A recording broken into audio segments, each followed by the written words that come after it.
Dans la compétition internationale de l'IA, Mistral continue donc à marquer les points face aux géants OpenAI ou Google. Le français doit encore faire ses preuves, mais il peut miser sur un atout très efficace. De plus en plus de contrats signés avec de grandes entreprises.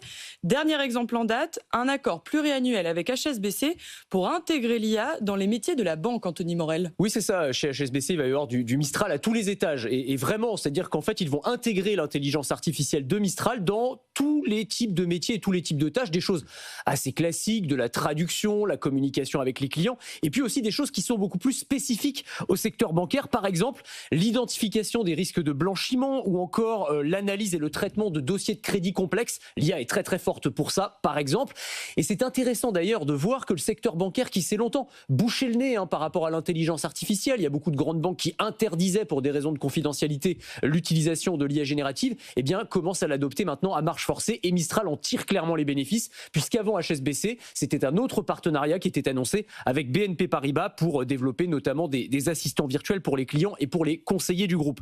Plus généralement, c'est peut-être là en fait la carte à jouer de Mistral AI dans cette bataille mondiale extrêmement concurrentielle évidemment de l'IA générative, celle d'avoir une approche B2B, de proposer en fait des contrats à des grandes entreprises et de venir s'adapter en fait à l'intérieur des entreprises en fonction des besoins spécifiques de chaque secteur. Ils ont multiplié les annonces ces derniers mois, on peut en citer quelques-uns. Stellantis par exemple, pour intégrer l'IA à la fois à la détection d'anomalies dans la fabrication des voitures, intégrer l'IA aussi directement dans les automobiles pour que les conducteurs puissent discuter en langage naturel avec elles, des contrats avec Veolia pour utiliser l'IA dans la gestion de l'eau et des déchets, Total Energy, AXA, on pourra en citer plein d'autres. Mistral cartonne particulièrement auprès des entreprises françaises et européennes parce que, évidemment, enjeu de souveraineté nationale et de confidentialité.